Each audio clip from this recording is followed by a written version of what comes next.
Bom dia, pessoal! Como prometi, estamos com um vídeo de assuntos e ideias sobre a biomedicina. Nesse vídeo, além de um pouco da história da biomedicina, irei falar sobre o que é e por que eu deveria ser um biomédico, quais os desafios de um aluno de biomedicina, os estágios propostos e por que eu deveria ser um analista clínico. E vamos com o vídeo. Desde já peço para deixar humildemente seu like e compartilhar o vídeo para apoiar o canal. A biomedicina surgiu no Brasil em 1966. O objetivo do curso era a formação de biomédicos profissionais para atuarem como docentes.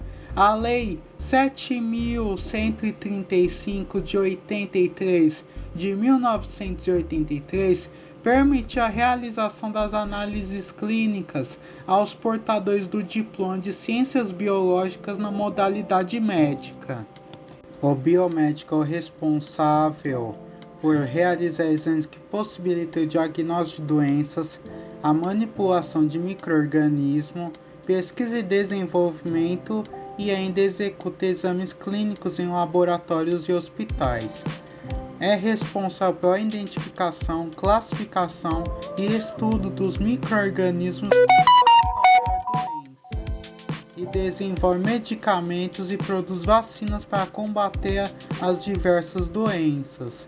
Faz exames e interpreta os resultados de análises clínicas para diagnosticar doenças e faz análises cromatológicas para verificar a contaminação em alimentos. Por que eu deveria ser um biomédico? Ou melhor, o que faria eu ser um biomédico? Você se pergunta. Pois é um profissional responsável e essencial para a saúde coletiva e é uma peça importante no diagnóstico e ainda mais na pesquisa. Ser da área de biomedicina implica tanto na saúde quanto no desenvolvimento da população. Há, claro, limites éticos que devem ser seguidos, tanto pela lei quanto pelo bem-estar geral. A biomedicina é e deve continuar sendo uma área de análise, pesquisa e desenvolvimento focado na população e meio ambiente. Portanto, o aluno deve seguir uma grade curricular diversa, com diversos desafios para o desenvolvimento de um potencial biomédico. E o aluno deve estar preparado para a biomedicina em disciplinas tanto legais quanto biológicas quanto matemáticas. A biomedicina é uma área multidisciplinar, portanto, conhecimento geral e especializado deve ser requerido para a formação de um bom biomédico. E quais são algumas das matérias do curso de biomedicina? Entre as muitas disciplinas que o aluno tem que cursar, temos algumas como anatomia humana, as bases analíticas do laboratório clínico, a bioengenharia e biotecnologia aplicada, a bioética, bioquímica clínica, biossegurança, imagenologia, imunologia, entre outras diversas matérias. O curso tem cerca de 3.250 horas no total, no caso disponibilizado pela faculdade Unip. E quanto ao estágio, o que a lei diz e por que é importante? A resolução número 277 de 29 de agosto de 2017 do Conselho Federal de Biomedicina diz: o estágio acadêmico pode culminar na entrega de serviços relacionados à saúde da população, impactando desta maneira no bem-estar e no direito fundamental à vida, de modo que deve ser conduzida com exímia técnica e zelo por parte do profissional biomédico envolvido na respectiva supervisão e orientação do estágio, assim como ocorre nos demais campos de atuação da profissão biomédica. Ou seja, o profissional orientador de estágio, quanto o acadêmico envolvido, ou melhor dizendo, o aluno envolvido no estágio, deve fazer estágio com a exímia técnica e zelo. Por quê? Pois a biomedicina é uma parte fundamental da vida em sociedade. Portanto, o biomédico ele deve ser treinado com uma técnica perfeita e muito zelo pela parte tanto do aluno quanto do profissional que está ensinando. Portanto, a biomedicina, tanto pelo orientador quanto pelo aluno, deve ser seguido restritamente dentro da ética e lei. Agora indo para estágio, carga horária e duração no curso. Como o estágio não é um vínculo empregatício por si só, as condições são mais flexíveis do que um contrato comum de emprego. Porém, a Lei 11.788 de 2008, Lei do Estágio, estabelece alguns direitos ao estagiário.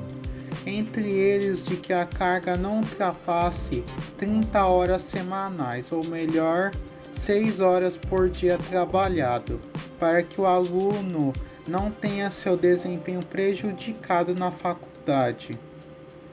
O estágio obrigatório tem que corresponder a pelo menos 20% da carga horária do curso de biomedicina e deve estar de acordo com as diretrizes curriculares nacionais para a biomedicina, que costuma ser 20%. No final do curso, quando o aluno já possui uma boa base teórica para começar a atuar e praticar na área de biomedicina, ocupando os semestres finais da graduação, semestres 8 e 7 da graduação de biomedicina. Agora vamos para um tópico que pode ser de interesse muito grande dos graduantes de bacharel em biomedicina.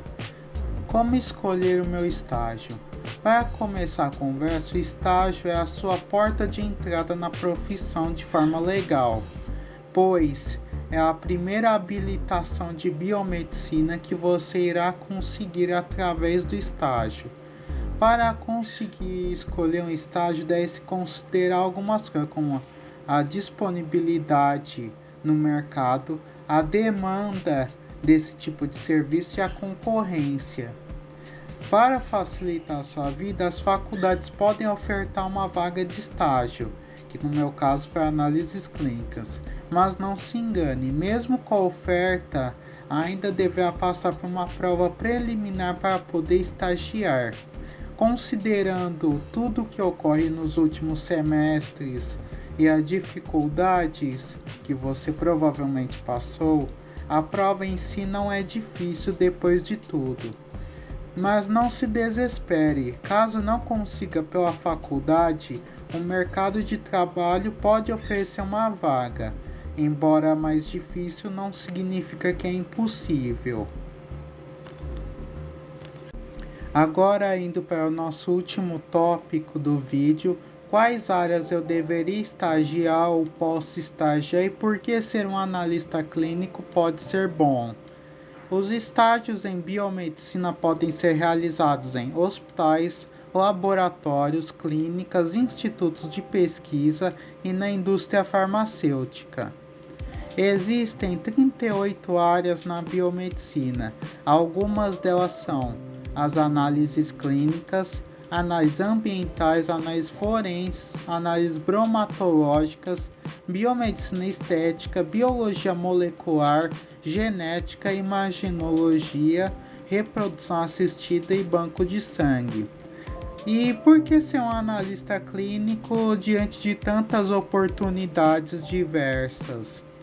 Bom, ser um analista tem sim as suas vantagens, como conhecimento em coleta de sangue, leitura de lâminas sanguíneas, análise hormonal e química, análise de anticorpos, principalmente para triagem do tipo sanguíneo, análise de parasitas, detecção de células anormais, análise de conteúdo urinário e o conhecimento na produção de POPs, que é o procedimento operacional padrão, documento que é estritamente necessário para padronização e diagnóstico correto dentro da qualidade requerida, pois é um procedimento que destaca de forma seguida cada procedimento, como deve ser feito, aonde deve ser feito e quando, sendo um procedimento / documento que não pode faltar no laboratório de forma alguma.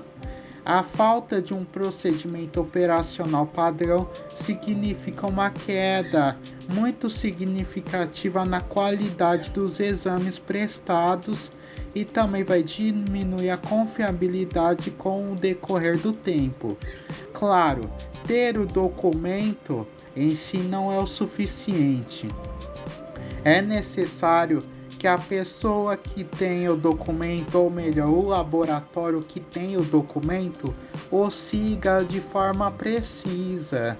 E o documento também deve ser feito, produzido e utilizado com base na literatura e em todas as documentações que comprovem que o procedimento colocado dentro do documento é totalmente válido, útil, seguro e aumenta a confiabilidade dentro do laboratório. Bom, eu agradeço a todos os espectadores que assistiram o vídeo até aqui. Eu peço novamente que compartilhem, deixem seu like para apoiar o canal e comentem sobre o que eu puder trazer da próxima vez. Em breve revelarei a data do próximo vídeo. Muito obrigado a todos e até o próximo vídeo. Por último, eu gostaria de deixar aqui gravadas as fontes que eu utilizei do Conselho Federal de Biomedicina, da Faculdade Unip e da Faculdade AMB. Até a próxima, pessoal.